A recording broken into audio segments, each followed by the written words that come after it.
जय हिंद दोस्तों। कैसे हैं आप लोग। आज हम एक बहुत ही इम्पोर्टेंट टॉपिक के बारे में डिस्कस करने वाले हैं। एमबीबीएस इससे लगातार क्वेश्चन पूछ रहा है, तो चलिए शुरू करते हैं।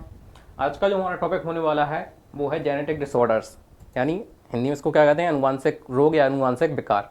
ये बहुत ही इम्पोर्टेंट टॉपिक है। तो सबसे पहले हम जानेंगे कि अनुवांशिक विकार होते क्या हैं, जेनेटिक डिसऑर्डर होते कैसे हैं, ये शरीर में क्या करते हैं, इनसे रिलेटेड मेन जो डिसऑर्डर कौन कौन से हैं जिनसे लगातार एमबीबीएस क्वेश्चन पूछ रहा है। तो चलिए शुरू करते हैं। सबसे पहले हम जानते हैं कि जेनेटिक डिसऑर्डर होता क्या है। तो जेनेटिक डिसऑर्डर जनरली जो हमारा जीन होता है या डीएनए होता है या हम कहें क्रोमोसोम। सबसे पहले तो आपको जो जेनेटिक्स के बेसिक टर्म्स हैं या फिर जेनेटिक्स का जो बेसिक ज्ञान है, मेरे ख्याल से वो आपको पता होना चाहिए, तभी आप इस टॉपिक के बारे में थोड़ा आगे पढ़ पाते हैं। जैसे जीन क्या होता है, क्रोमोसोम क्या होता है, मैं ये समझ के चल रहा हूँ कि इसकी जानकारी आपको होगी। ठीक है, तो हम इस टॉपिक में आगे बढ़ते हैं। तो जेनेटिक डिसऑर्डर क्या होते हैं कि जो हमारा जीन या हम कहें डीएनए या कहें क्रोमोसोम यानी गुणसूत्र,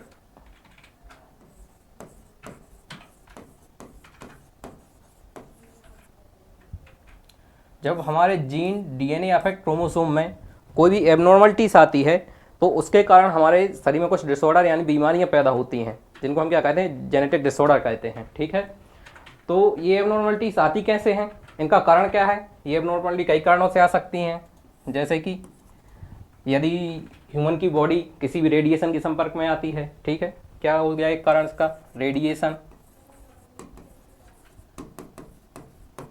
हम कोई भी विषैला पदार्थ या फिर केमिकल इंटेक करते हैं, उसको अंदर लेते हैं, तो उसके कारण भी एबनॉर्मलिटीज आ सकती हैं, केमिकल से देते हैं। ठीक है,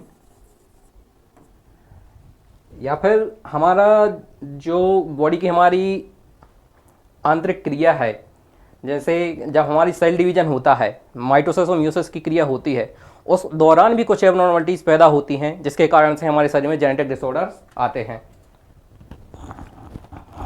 इसको हम क्या कहते हैं, आंतरिक विकार लिख सकते हैं। ठीक है,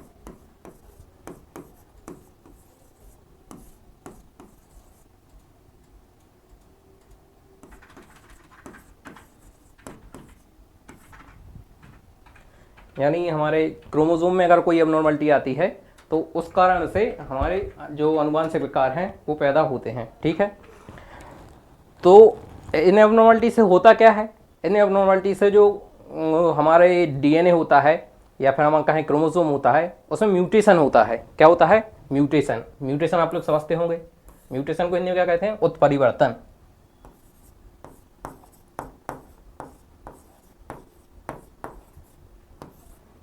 इस म्यूटेशन के कारण ही जो जेनेटिक डिसीज होती हैं वो पैदा होती हैं। ठीक है ना, तो म्यूटेशन होता कैसा है, ये किसी भी सिंगल जीन में हो सकता है म्यूटेशन, सिंगल जीन,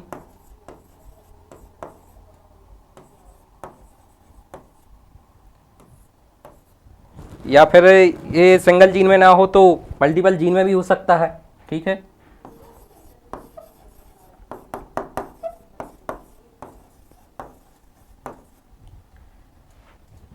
या फिर ये हमारा म्यूटेशन कहाँ हो सकता है, पूरा का पूरा ये हमारी क्रोमोसोम का स्ट्रक्चर चेंज कर दे,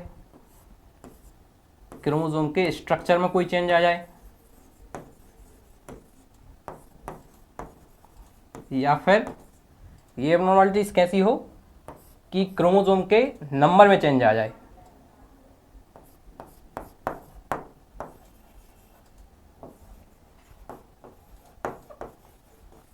ठीक है, तो ये एबनॉर्मलिटीज 4 प्रकार की हो सकती हैं। क्या है, या तो हमारा ये किसी भी सिंगल जीन में कोई म्यूटेशन हो, या फिर कोई मल्टीपल जीन में हमारा म्यूटेशन हो, या फिर हमारे क्रोमोसोम के नंबर्स में कोई चेंज आ जाए, या फिर हमारी क्रोमोसोम का जो स्ट्रक्चर है उसमें कोई चेंज आ जाए, तो उस कारण से जो हमारे अनुवांशिक विकार हैं वो पैदा होते हैं। ठीक है ना, तो सबसे पहले क्वेश्चन ये भी आता है, तो अनुवांशिक विकार हम इनको बोल रहे हैं, तो क्या ये अनुवांशिक होते हैं, यानी इनहेरिटेड होते हैं, वंशानुगत होते हैं क्या।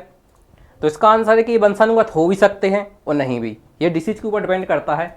जनरली सभी जेनेटिक डिसऑर्डर होते हैं वो इनहेरिटेड नहीं होते, यानी वंशानुगत नहीं होते। तो ये वंशानुगत हो भी सकते हैं, वंशानुगत नहीं भी हो सकते,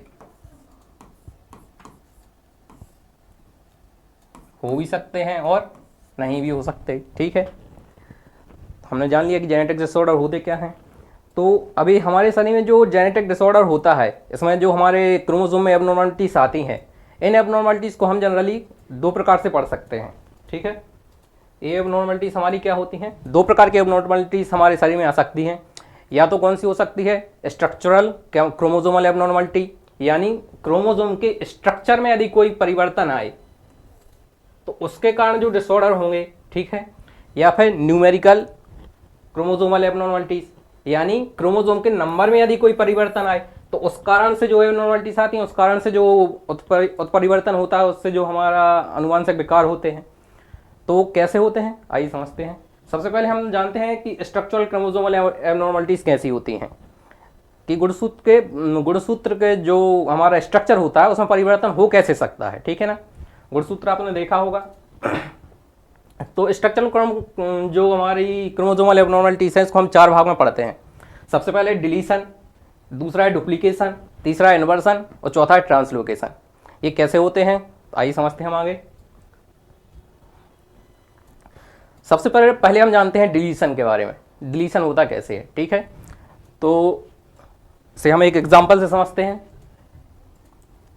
क्रोमोसोम कैसे बनाते हैं, आपने देखा होगा।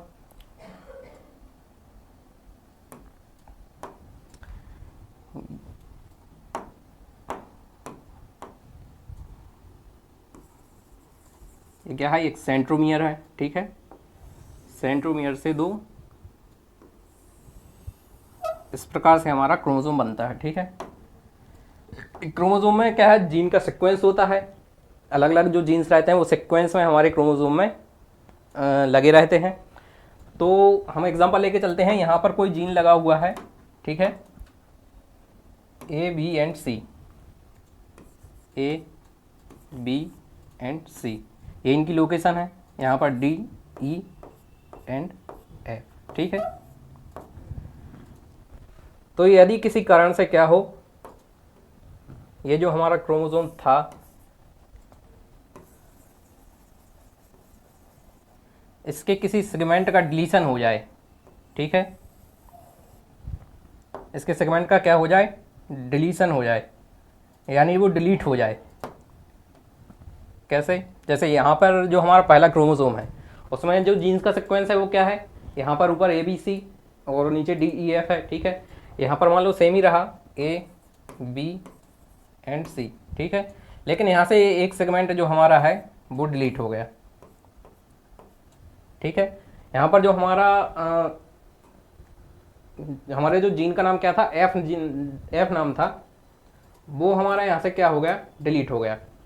ये जो हमारा जीन का पोर्शन था, ये सेगमेंट था, ये हमारा यहाँ से डिलीट हो गया। ठीक है ना, तो इस कारण से जो जेनेटिक डिसऑर्डर आएंगे उसको हम किसके अंदर देखेंगे, डिलीशन के अंदर। डिलीशन क्यों बोल रहे हैं, क्योंकि इससे जो हमारा क्रोमोसोम का एक सेगमेंट है वो यहाँ से डिलीट हो रहा है। ठीक है ना, तो इसका एक एग्जांपल क्या है, इसका एक बहुत ही फेमस एग्जांपल है, इसे हम कहते हैं रेटिनोब्लास्टोमा। क्या कहते हैं, रेटिनोब्लास्टोमा। जो हमारा क्रोमोसोम नंबर 13 है, क्या क्रोमोसोम नंबर कौन सा, 13।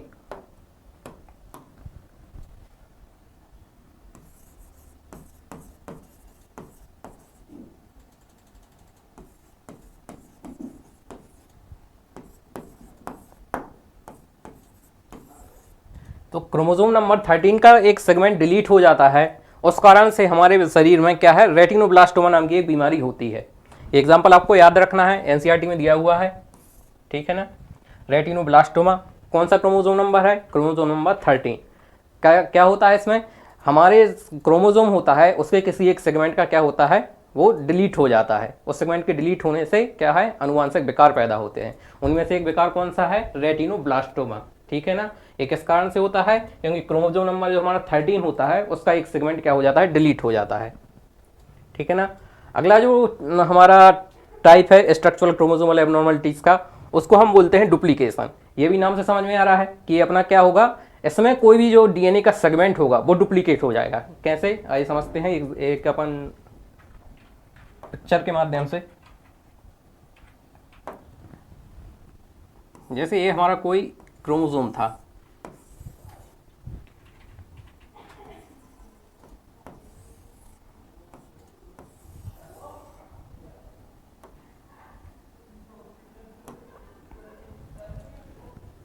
इसमें जीन्स का सीक्वेंस क्या था, ABCDE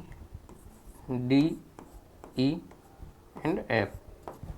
लेकिन क्या हुआ, किसी कारण से इसमें डुप्लीकेशन की प्रोसेस हो गई। तो डुप्लीकेशन की प्रोसेस जो होगी तो इसमें कोई भी जो सेगमेंट है वो डुप्लीकेट हो जाएगा। जैसे ये वाला सेगमेंट अगर हम माने, ये क्या हो गया, डुप्लीकेट हो गया।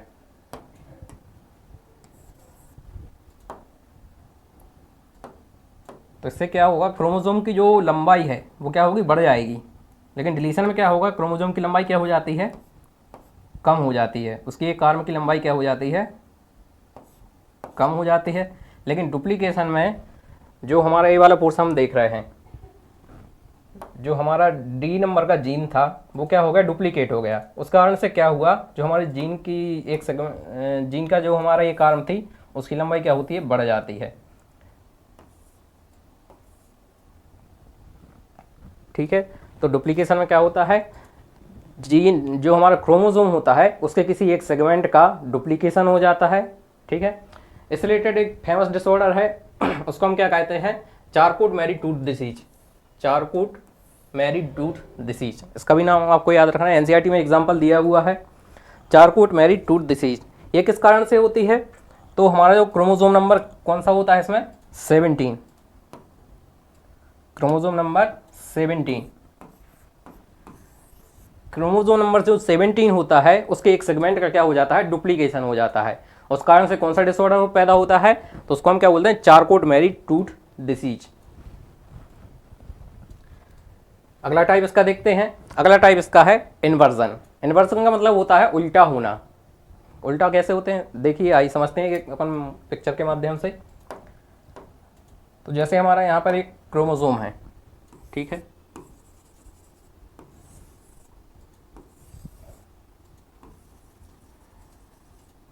इसमें जो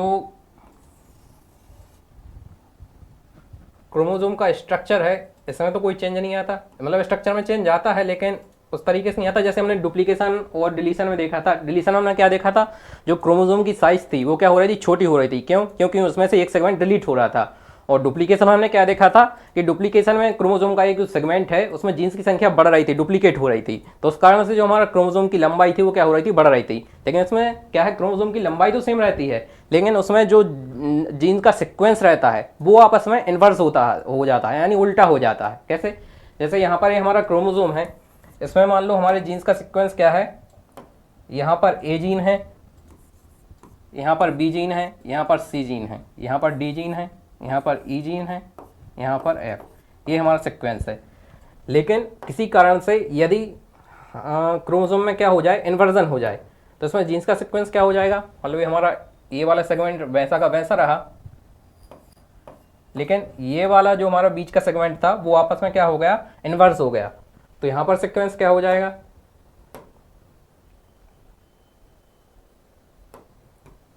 यहाँ पर जैसे सीक्वेंस हो गया, यहाँ पर ई, यहाँ पर डी, यहाँ पर सी, यहाँ पर B.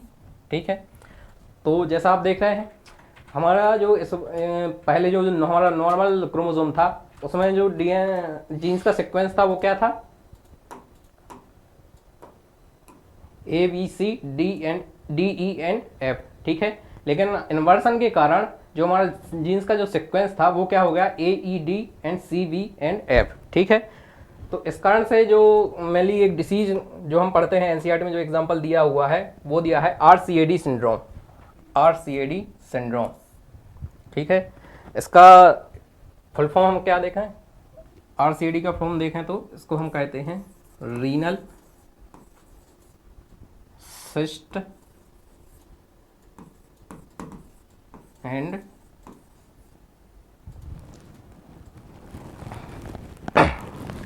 Renal cyst and diabetes syndrome.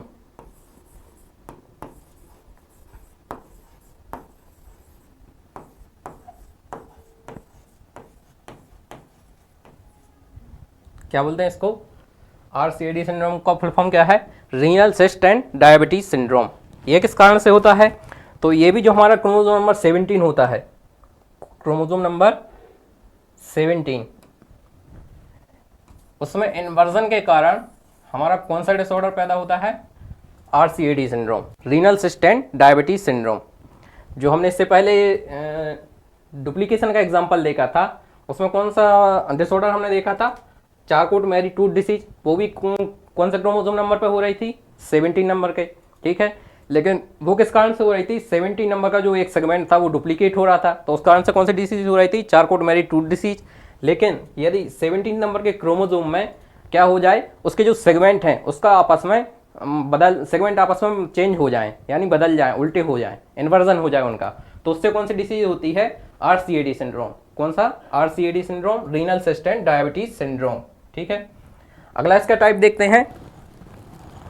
अगला स्ट्रक्चर में कैसे चेंज हो सकता है? अगला इसका जो टाइप है इसको हम कहते हैं ट्रांसलोकेशन।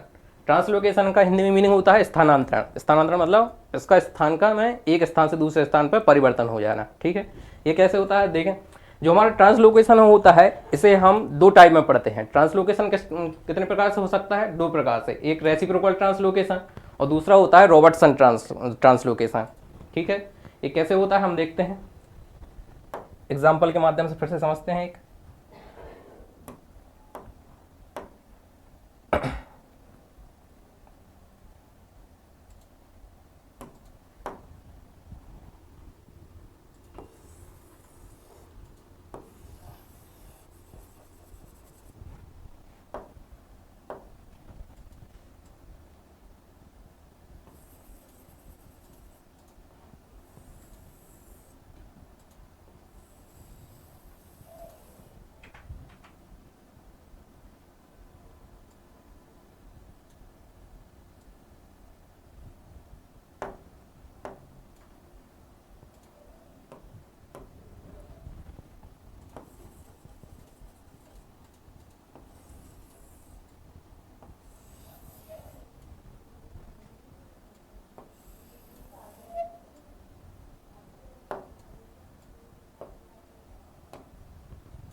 देखते हैं कैसे होता है। क्या है ट्रांसलोकेशन? ट्रांसलोकेशन का मतलब क्या होता है? स्थानांतरण। ये कैसे हो सकता है? तो ये हम दो क्रोमोसोम देख रहे हैं, ठीक है। एक क्रोमोसोम है जो हमारे जीन्स हैं, उसका सीक्वेंस क्या है? ABCDEF, ठीक है। दूसरा हमारा जो क्रोमोसोम है उसमें जो हमारे जीन्स है उसका सीक्वेंस क्या है? LMNOPQ, ठीक है। लेकिन क्या होता है, किसी भी कारण से यदि ट्रांसलोकेशन की प्रोसेस होती है तो उसमें क्या होता है, ट्रांसलोकेशन दो प्रकार से हो सकता है। क्या? या तो जो हमारा, एक सेकंड,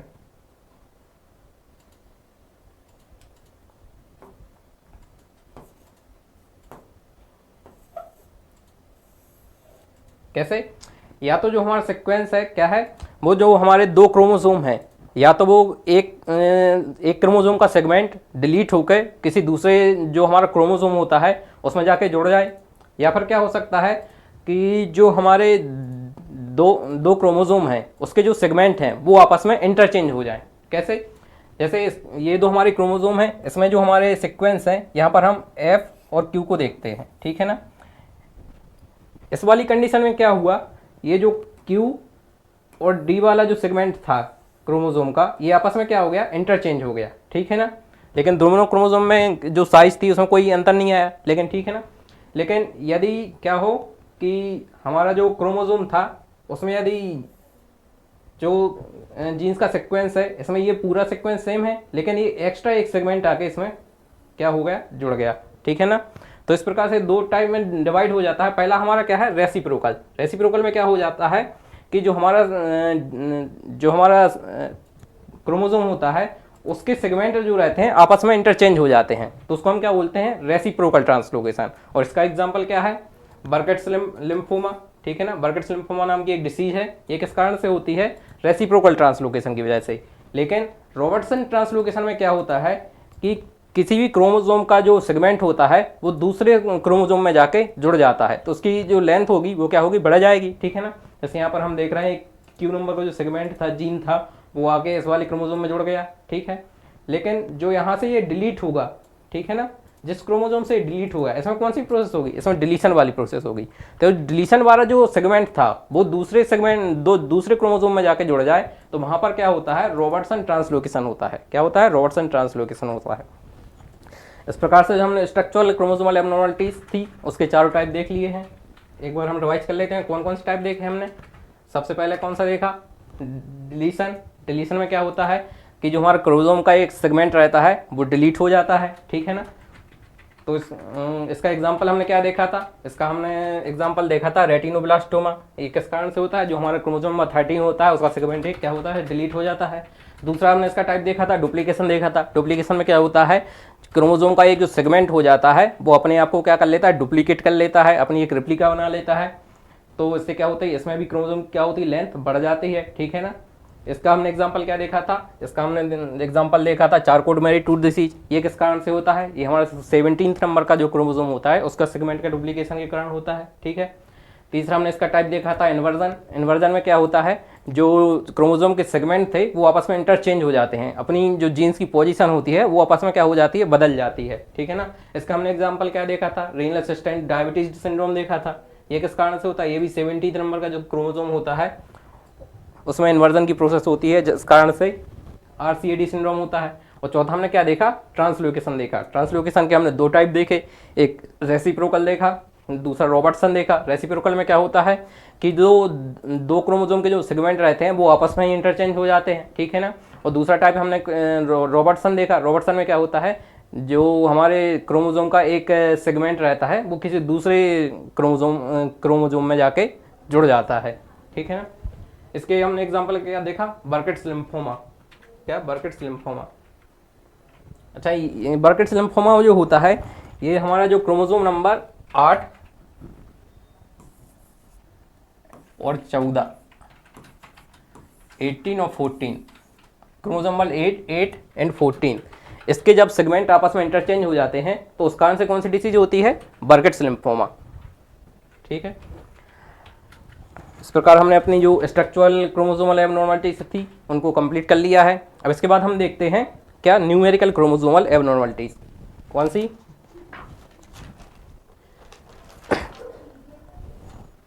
न्यूमेरिकल क्रोमोसोमल एबनॉर्मलिटीज। ये भी हमारे नाम से समझ में आ रहा है। न्यूमेरिकल मतलब क्रोमोसोम की संख्या में जब परिवर्तन से कोई भी विकार या फिर डिसीज होती है तो हम इसके अंतर्गत पढ़ते हैं, ठीक है ना। तो सबसे पहले हम आप लोग एक कंडीशन जानते होंगे, डिप्लॉयड। डिप्लॉयड आप लोग समझते हैं क्या होता है?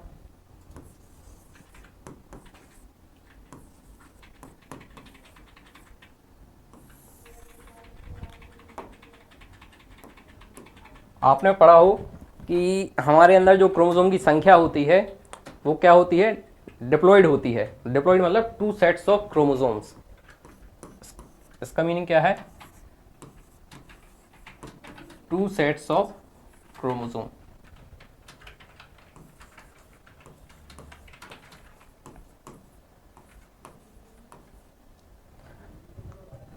जो हमारा ह्यूमन होता है उसमें क्रोमोसोम के कितने सेट पाए जाते हैं? 2 पाए जाते हैं, इसलिए ह्यूमन को हम क्या बोलते हैं? डिप्लॉयड बोलते हैं। इसको हम कैसे रिप्रेजेंट करते हैं? इसे हम, इसका कैरियोटाइप देखें तो इसे हम 2n के माध्यम से रिप्रेजेंट करते हैं। बायोलॉजी में किस चीज़ से? 2n से हम रिप्रेजेंट करते हैं। 2n का मतलब क्या होता है कि इसका अर्थ है कि हमारे शरीर में कितने हैं? क्रोमोसोम के 2 सेट उपस्थित होते हैं। एक सेट में कितने क्रोमोसोम होते हैं? 23। दोनों सेट में मिला के कितने टोटल होंगे? 23 + 23 = 46 क्रोमोसोम। इस प्रकार जो हमारी ह्यूमन बॉडी होती है उसमें कितने क्रोमोसोम पाए जाते हैं? 46 क्रोमोसोम पाए जाते हैं। ये नॉर्मल कम कंडीशन है। ह्यूमन बॉडी कैसी होती है? डिप्लॉयड होती है, ठीक है ना। लेकिन यदि किसी कारण से जो हमारे क्रोमोसोम की संख्या है इसमें अगर परिवर्तन आ जाए तो उससे हमारे शरीर में बहुत सी बड़ी बड़ी या खतरनाक डिसीज हो सकती हैं, ठीक है ना। तो ये कैसे होता है? क्रोमोसोम में परिवर्तन, क्रोमोसोम की जो संख्या रहती है उसमें कैसे परिवर्तन आ सकता है, देखते हैं।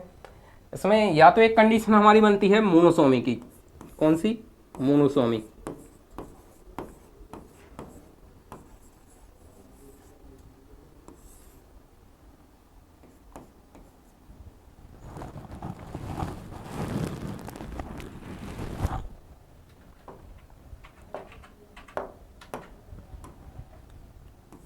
इसको हम कैसे रिप्रेजेंट करते हैं? इसके कैरियोटाइप को 2n-1। 2n-1। तो मोनोसोमी में क्या होता है कि हमारा जो कोई भी क्रोमोसोम है उसमें से एक क्रोमोसोम की संख्या क्या हो जाती है? कम हो जाती है। 2n मतलब कितने हैं? टोटल कितने क्रोमोसोम है? 46 क्रोमोसोम है, 46। लेकिन एक क्रोमोसोम यदि कम हो जाए तो कितने टोटल रह जाएंगे मोनोसोमी में? इसमें 45 क्रोमोसोम बचते हैं। कितने क्रोमोसोम बचेंगे? 45 क्रोमोसोम बचेंगे। इसका एग्जाम्पल क्या है? इसका एग्जाम्पल है टर्नर सिंड्रोम। इसको हम डिटेल में पढ़ेंगे।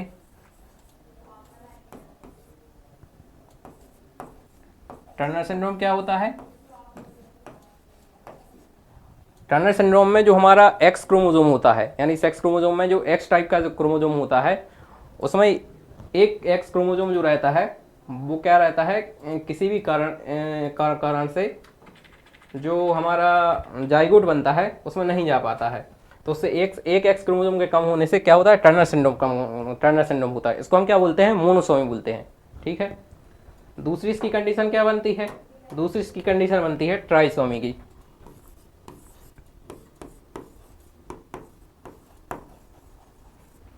ट्राइसोमियों के कैरियोटाइप जो होता है उसको हम कैसे रिप्रेजेंट करते हैं? 2n+1 से।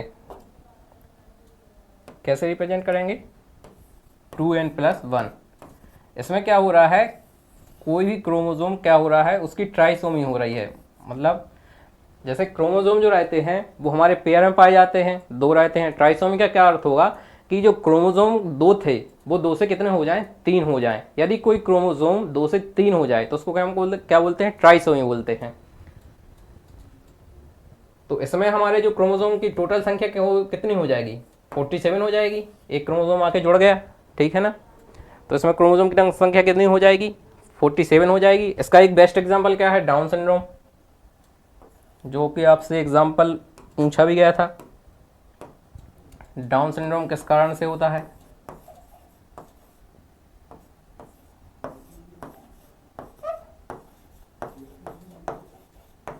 डाउन सिंड्रोम किस कारण से होता है? तो जो हमारा 21st क्रोमोसोम होता है, 21st क्रोमोसोम की ट्राइसोमी के कारण हमें डाउन सिंड्रोम देखने को मिलता है।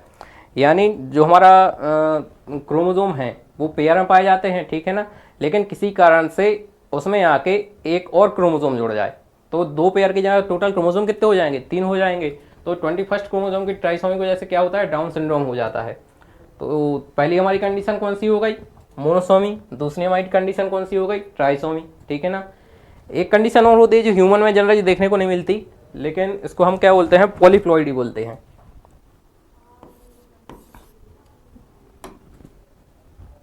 ये जो पेड़ पौधे वगैरह रहते हैं इसमें ये कंडीशन देखने को मिलती है, क्या, पॉलीप्लॉइडी।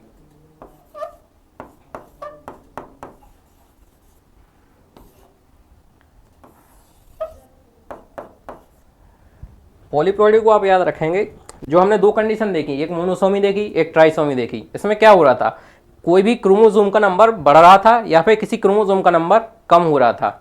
लेकिन पॉलीप्लॉइडी में ऐसा नहीं होता। पॉलीप्लॉइडी का अर्थ होता है इसमें पूरे का पूरा सेट जो रहता है वो बढ़ जाता है, ठीक है ना। जैसे यहाँ पर हमारा जो ह्यूमन बॉडी है वो कैसी होती है, डिप्लॉइड होती है, यानी हमारे अंदर क्रोमोसोम के कितने सेट पाए जाते हैं, 2 सेट पाए जाते हैं, 2n की कंडीशन रहती है। लेकिन किसी कारण से यदि यह कंडीशन कैसी हो जाए, 3n 6n, ये कंडीशन बने तो उसे हम क्या कहेंगे, पॉलीप्लॉइडी कहेंगे। यानी इसमें पूरे का पूरे क्रोमोसोम का सेट बढ़ जाएगा। यानी जैसे हम ह्यूमन बॉडी की बात करें, हमारी ह्यूमन बॉडी में कितने हैं, 23 पेयर पाए जाते हैं क्रोमोसोम के, ठीक है ना। तो एक और 23 का पूरा पेयर आके जुड़ जाए, ठीक है ना, तो उसे हम क्या कहेंगे, उसे हम क्या कहेंगे, पॉलीप्लॉइडी की कंडीशन कहेंगे। पॉलीप्लॉइडी कई प्रकार की हो सकती है, जैसे हेक्साप्लॉइड, ट्रिप्लॉइड, ठीक है ना। यदि ये कंडीशन 3n हो जाए तो इसको हम क्या बोल लेंगे, ट्रिप्लॉइड। 6n हो जाए तो इसको क्या बोलेंगे, हेप्लॉइड कंडीशन बोलेंगे, यानी डिप्लॉइड, ट्रिप्लॉइड, हेक्साप्लॉइड। इस प्रकार से ये बहुत सी वो हो सकती हैं। जैसे ट्रिप्लॉइड का हम एक बेस्ट एग्जांपल देखें तो हमारा जो बनाना होता है, ठीक है ना, बनाना में जो जनरली ट्रिप्लॉइड की कंडीशन पाई जाती है उसमें क्रोमोसोम के कितने सेट पाए जाते हैं, 3 सेट पाए जाते हैं।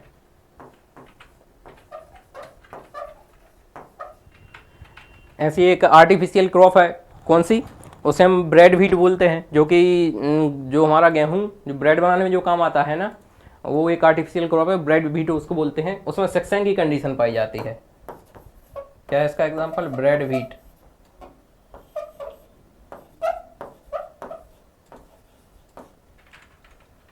ब्रेड व्हीट कैसा होता है, हेक्साप्लॉइड होता है। उसमें क्रोमोसोम के कितने सेट पाए जाएंगे, 6 सेट पाए जाएंगे, ठीक है। तो इस प्रकार हमने न्यूमेरिकल एबनॉर्मलिटीज भी देख ली और स्ट्रक्चरल क्रोमोसोमल एबनॉर्मलिटीज भी देख ली। अब आगे की कक्षा में हम इनसे रिलेटेड मुख्य जो हमारी डिसीज हैं उनको हम पढ़ेंगे, ठीक है। तो आज की क्लास हम यहीं ख़त्म करते हैं। जय हिंद।